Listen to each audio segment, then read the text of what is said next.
Hello, Hi. sa pangalan po ng Dakilang ng Yesu Cristo, isang pagkakala na panginoon sa bawat isa. Nandito po tayo sa patuloy ng ating gawain sa dalawang bahagi na kung saan ating nabasa at binibigyang buhay ang sitas na pinagkaloob sa bawat kampanin.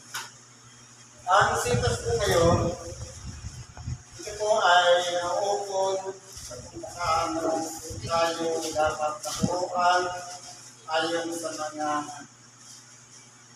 kalooban ng Diyos na dapat nating lakaran sa pang-araw-araw na pamumuhay. Sabi ko dito sa unang aralin, sa Ebanghelyo ni Apostol San Mateo, sa Kapitulo 14, versikulo 24 hanggang 33. Ito po ay nangyari matapos na ang ating dakilang Panginoon ay pagsalot niya na tagpalain ng tinapay, ganun din ang dalawang isda at pinakain niya ang karamihan. Subalit, dahil nga ang ating dakilang Panginoon meron siyang programa pagkatapos ng sa mga tao, pinagkukulang niya naman yung kanyang mga alagad. Kaya, para makausap niya ang sarili na ng kanyang mga alagad, ibinubukot niya. Kaya, ang nangyari dito, umpisa natin sa 23. At pagkatapos na payaon niya ang karami, umahon siyang bukod sa bundok upang manalangin at nandang tumabi na at siya'y nag-iisa doon. Ito po yung nangyari. Dahil po, siyempre, yung ating nakilang Panginoon natapos siyang nakain yung karamihan, siya po ay nagbukod, umaakyat po siya ng bundok, yun na po yung naging kaugalian niya para makipag-ugnayan sa kanya. Dapat po, ganun ang maging ginagawa ng bawat isang tagasunod sa ating dakilang Panginoon. Kasi po, kapag umakit ka ng mundo, kung ka makakapag-isip ng sarili na sa iyong sarili at sa Diyos. Dahil walang istorbo. Kumbaga, nakakapag-focus tayo. Ngayon, dahil nga, ang mga alagad ay mayroong inihandang isang daong sabi dito, tatakwat ang daong na nasa gitna na ng dagat na hinahampas ng mga alon sapagkat pasalunan sa hangin. Ito po ay nangyayari kung tayo man ay nakaranas na sumakay ng bangka kasi tinitingnan po natin. Hindi ba ka, kung ano yung dalampasigan, minsan, hindi naman sabay-sabay ang tama ng alon mula sa gitna papunta sa gilid. Minsan nauna dito uli. Pero kung ang direksyon ng tutumpukin mo mula sa pangkad at hindi ka pa matagilid, sasalubong ka po sa alon. Yan po ay nangyayari. Pero kung halimbawa, patagilid ka naman, halimbawa pa rin yung dalampasigan, tapos tagang yung direksyon mo, sasalubungin mo talaga yung iba-ibang direksyon ng hangin. Kasi mayroong papunta ron, mayroong papunta dito. Kaya, nahihirapan po yung mga banggero. Ngayon po, sabi dito, at sa ikapat na pagpupuyat ng gabi ay naparoon sa kanila na lumalakad sa ibabaw ng tubig. Kung ba ang senaryo po dito, ang ating dakilang Panginoon na iwan sa bundok. Yung mga alagad, sumakay sa daong, meron silang isang direksyon na pinupuntahan. Pero noong bumabi na, sa ika-apat na pagpupuyat, ang ating dakilang Panginoon ay sumunod sa kanila na naglalakad sa ibabaw ng tubig. Sa magkatuwid, sino ba naman tao ang makakagawa niyan? Marami tayong nakikita, mga ginagawa mga pelikula, pero may daya. Dahil yung yung nilalakaran na dahil ng swimming pool, di ba? May lumalakad sa swimming pool. Pero meron tayong invisible na parang sahig na salamin. Na kapag tinapagan nyo, hindi siya babagsak. Ito kayo yung mahilo ngayon. Pero, ang ating dakilang Panginoon, lumakad siya sa ibabaw ng tubig na kung saan maraming alon. At daon nga, bagamat pasalungan, nahihirapan gumaon, lumayag, dahil nga sa direksyon ng hangin, pero ang ating dakilang Panginoon, siya po ay malakas ang kanyang loob na lumakad sa ibabaw ng tubig. Ngayon, pagkatapos ito, sabi, at nang makita siya ng mga alagad na lumalakad sa ibabaw ng tubig, ay nangagdulumihanan sila na nagsasabing multo at sila ay nagsisigaw dahil sa takot. Pero kung titingnan po natin, halos wala yung mga alagad ng ating dakilang Panginoon. Parehas din natin.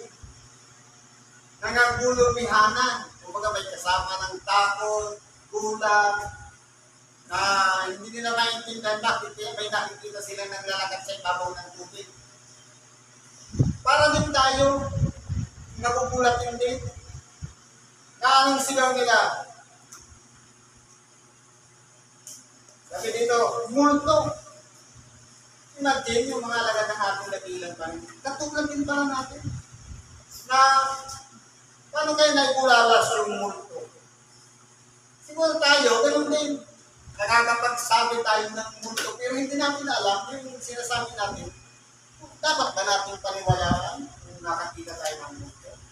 Parang bulalas na lang yun ang bibig dahil nga sa gulat o takot na nananaig doon sa kanyang mga alagad. Kaya kung ano-ano na lang ang kanilang sinasabi. Pero dahil nga ang multo ay may kaugnayan sa kalagayan ng isang tao, na hugis tao, na kapag unang kita mo, pili mong sabihin, multo. Kaya po, kung titignan mo, yung reaksyon na takot na nananaig doon sa kanyang mga alagad, hindi nila maipaliwanag, hindi nila masabi yung tunay na eksaktong kalagayan kung ano yung nakita nila. Basta ang sinabi nila, naging bulalas na lang nila, multo yung nakita nila. Sabi nito, tatapwat pagdakay ng salita sa kanila si Jesus na nagsasabi, laksan ninyo ang inyong loob, ako nga, huwag kayong mga takot. Ngayon, kung titingnan po natin, sa oras man na tayo ay nababalabang, nagugulumihanan, natatakot, at kung ano-ano pa man dumarating sa ating buhay. Ito lang po ang sinasabi ng ating dakilang Panginoon. Dahil po sa oras na tayo ay nagugulumihanan, tayo ay natatakot, umiiral po doon ang kahinaan ng buhay. Ang sabi ng ating dakilang Panginoon, laksan ninyo ang inyong loob. Minsan po dumarating tayo sa mga problema, minsan sumusuko tayo, minsan natatakot tayo, minsan parang ayaw na natin lumaban. Pero kapag natatago tayo ng yung sahig na maraig, ang lakas ng loob, umiiral ang kahinaan ng loob, magagapit mo talaga yan. Kaya isa lang po ang sinabi ng ating dakilang laksan ninyo ang inyong loob. Ipinakilala niya ang kanyang sarili na ako nga. Dahil nga, walang iba gumagamit ng pangalan niyang ako nga, maliban na mula sa langit. Sabi nga, kung mga napapakilala ang Panginoong Diyos sa mga tao, sinabi niyong ako nga. O sabihin ninyo, ako yaong si ako nga. I am who I am. Ibig sabihin, walang ibang ipinakilala ang Diyos sa kanyang sarili na siya lamang at walang kaparehas, walang katulad. Katulad din ng sinabi ng ating dakilang Panginoon na siya pa rin. Kaya kung titignan mo natin dito, ang tao, kapag umiiral ang kalakasan ng loob, madali po natin makilala ang Diyos. Pero sa oras na manaig, ang takot, pangamba, at kung ano-ano mga bagay na dumarating sa ating buhay na dala ng emosyon, tayo po ay panghihinaan ng loob. Pwede natin sabihin po ito, kahit kumari pala natin ang nakita natin sa dilim. Sasabihin natin po, dahil na sa gulat. Kumpare natin. Pero kung malakas ang ating loob, makikilala natin kung sino man ang makaharap natin.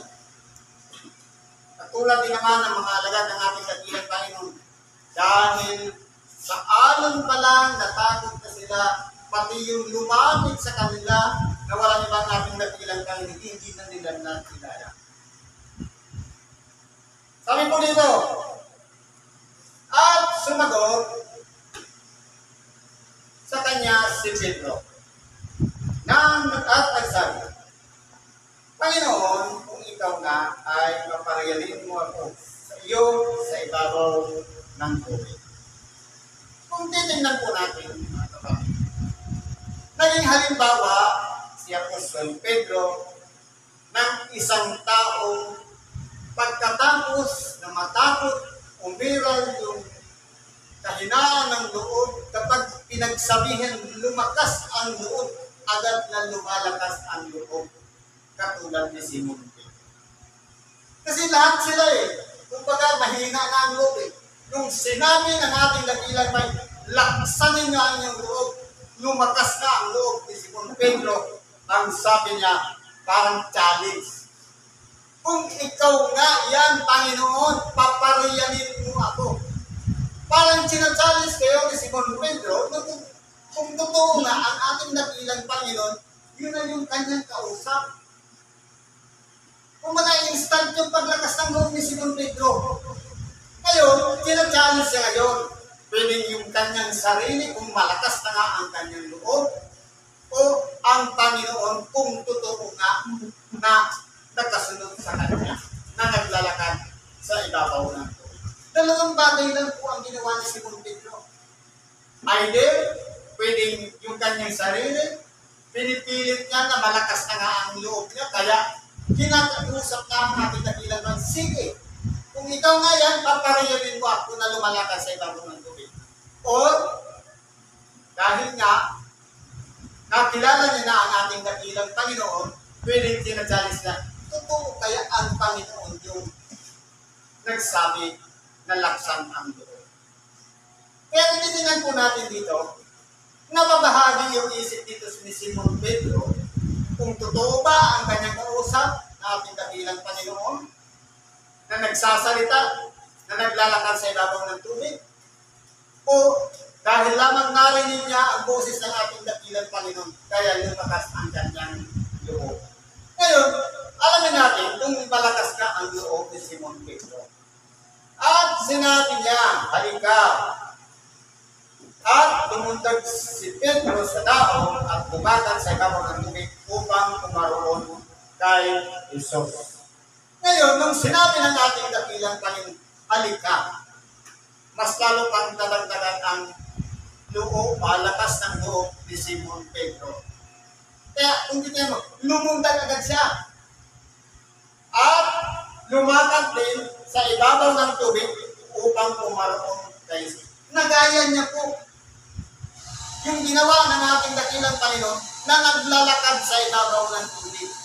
Pero hindi mo magtatapos doon dahil kumbaga, papalapit pa lang siya sa ating dakilang Panginoon. Ngayon, may pangyayari na sinasabi, datapwat pagkakita niyang malakas ang hangin. Ito na po yung kalaban natin. Kapag umiral po ang lakas ng ating pananalig, anumang bagay na imposible sa kalagayan ng tao, magiging posible. Pero sa oras po na nanaig itong paningin natin na nakikita ng ating mata, yung puso nating matatakutin, kapag yan po ang umiral, hindi po tayo magtatagumpay. Katulad ng nangyari dito kay Simon Pedro. Nung makita niya ang malakas na hangin, natakot siya. Kaya kung hindi tinan po natin, nasaan ba ang kalaban natin? Ito bang mga nakikita natin? O sarili din natin?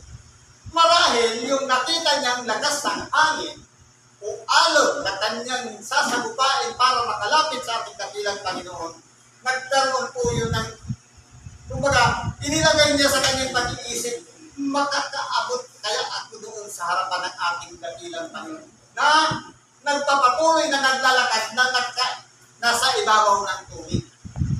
Kaya kung sa oras na umiral ang takot, pwede po tayong magapit, pwede tayong hindi magtagumpay. Dahil po, ang takot po ang isang bagay na kung saan tayo po mga tao dapat, kung malakas ang ating loob, hindi po dapat umiiral ang takot. Kahit man tayo ay palakarin sa madilim, kahit man tayo ay dumaranas ng mga problema sa ating buhay, nagkakaiba sa mga dati na nating pinagdaanan. Kung tayo po ay malakas ang loob, magtatagumpay tayo hanggang sa huli. Upang sa ganon, masupagawa natin ang mga bagay na itinakda ng Diyos sa bawat isa sa atin. Pero sa oras na umiral ang takot, dumanas lang tayo ng pagsubok na kakaiba sa ating buhay, umiral na ang takot, minsan sumusuko na tayo. Lalong-lalo na, kung halimbawa may mga taong ginagamit para panghinaan ka ng loob, dapat po hindi tayo matingan. Dahil kapag kasama natin ang Diyos, anong magagawa sa atin ng tao? Tunay po nga po, nasa banal na kasulatan yan. Ito po, kumbaga, nasa harapan na ngayon ni Simon Pedro. Yung lakas ng hangin, yung alon, tapos yung lugar pa na madilim, na boses lang ang kanyang naririnig. Kumbaga, umiral po yun. Kaya nangyari sa Simon Pedro, nakasigaw siya. Sabi nito, datapwat pagkakita niyang malakas ang hangin, natakot siya at ang siya'y nalulubog ay sumigaw na nagsasabi, Panginoon, iligtas mo ako. Ngayon po, ang ginawa ni Simon Pedro ay isang halimbawa na kahit man kilala lang natin si Kristo, alam na natin ang ating mga ginagawa. Meron tayong pinagbabatayan ng ating pang-araw-araw na ginagawa. Na sumusunod tayo sa kalooban ng Diyos, pero kinakailangan pa rin natin na dapat huwag natin gawin ang isang bagay na hindi kasama si Kristo. Kaya, nandyan palagi siya para sa libig tayo. Para tayo'y magtagumpay dito sa mga hamon ng buhay dito sa ibabaw ng sanglibutan. Sa totoo lang po, kung tayo po pinanghihinaan ng loob, alam natin na hindi po tayo magtatagumpay kapag yun ang nananaig sa ating mga buhay. Pero kung kasama natin si Kristo gumagawa, hindi lang tayo, nandidiyan siya palagi, nakagabay sa bawat isa sa atin, magtatagumpay po tayo sapagkat ang kalaban natin dito sa ibabaw ng sanglibutan, sarili din naman natin. Walang iba, yung emotion natin, yung kahinaan ng pananampalataya, yung takot na umiiral pagka minsan na lalong-lalo na kung tayo yung nag-iisa. Minsan po yan ang nagiging problema upang hindi tayo makasunod sa kalooban ng Diyos. Kaya po, tinuturuan tayo dito, isang halimbawa po yung pangyayari ni Simon Pedro, na dapat hindi lang malakas ang loob, kundi mapagpatuloy yung lakas ng loob, consistent. Dapat hindi natatalo o nadadaig ng anumang pagsubok na dumarating sa ating buhay. Dahil kasama na po yun sa mga pagdadaanan natin. Ang mahalaga po doon, yung pagpapatuloy na hindi lang nagawa natin ang isang bagay, kundi napagtagumpayan natin ang isang bagay na dumarating sa ating buhay. Ngayon, kung sumigaw siya, nagtatay inunat ni Jesus ang kanyang mga kamay at tinawagan siya at kanyang sinabi, kung ikaw nagkaroon ang pananampal, bakit ka nag-aalinlangan? Ito po kasi ang nangyayari sa tao. Sa oras po na tayo ay tawagin ng Diyos, tayo ay nahikayat at sumunod sa kanyang kalooban. Kapag na umiiral na po ang tao, yung sulit na pananampalataya niya, nagkakaroon na po ng tinatawag na pag-aalinlangan. Kaya kung titingnan natin, akala natin, okay pa tayo. Pero yun pala, nadadaig na tayo, yung pananampalataya dapat na sulit, minsan nagiging 50-50 na. Kaya siyempre, sa kalagayan ni Simon Pedro, yung sobrang excitement niya, nung lumundag siya sa tubig, malakas pa yung pananalig niya. Pero nung makita niya yung hampas ng alon, yung dilim, at ganun din, yung sangkat na hangin nararamdaman niya, ang nangyari po yung sulit na pananampalataya, nagkakaroon ng po yun ng pag-aalinlangan. Iyon po ang pinagkakalaban natin. Yung sabi sa likod, pagduduwa-duwa, na dapat manatili tayo sa pamamaraan na kung paano natin sinampalatayanan ang Diyos. Tayo'y sumunod sa Kanya, gawin natin siyang kung paano natin inumpisahan. Na hindi dapat magbago yung pananampalataya niya. Dahil po sa oras na tayo'y mag-alinlangan, tayo po ay hindi magtatagumpay. Magiging balakid po yan sa lahat ng ating mga tahakin sa pang-araw-araw na pamumuhay. Kaya nangyari dito, ikaw nakakaunti ang pananampalataya, bakit ka nag-aalinlangan? Ibig sabihin, mga kapatid, ang ating pananampalataya, sabi nga, maging katulad lang ng isang butil ng mustasa na kaya natin i-maintain hanggang pangmatagalan. Hindi lang yung ngayon lang. Na dapat, tinawag tayo ng Diyos sa gawain ito, sa paglilingkod sa Kanya, una paglilingkod sa kapwa, dapat po panatilihin natin yung pananampalataya niya at ingatan natin na huwag yan mawala. Dahil po, ang kalaban natin dito sa ibabaw ng sanlibutan, hindi kapwa natin, hindi kung sino man ang pinakakalaban natin, sarili mismo natin. Dahil kapag napalitan po yung sulit na pananampalataya ng pag-aalinlangan, ibig sabihin niya, hindi kapwa natin ang nagbago. May posibleng mayroong nagbabago sa pananampalataya. Mayroong tayo. Tangan-tangan natin. Tayo po ang gumagawa niya. Nasa atin po yung pananampalataya. Pero kapag yan po ay humina at nagkaroon ng pag-aalinlangan, tunay nga po, mayroon ng pagbabago sa atin. Ang problema lang, minsan, nadadamay pa yung kausap natin, sinisisi natin dahil sa iyo, ikaw kasi. Pero ang totoo lang, tayo po yung nagbago, naghina ang pananampalataya. Kaya po, may mga faktor na tinawag dito ang ating katilangan. Una, ang pagiging malakas ang loob. Ikalawa, dapat hindi magbabago ang lakas ng pananalig natin sa Diyos. Yan po, mga bagay na yan, pagpapagtagumpayin po tayo ng Diyos.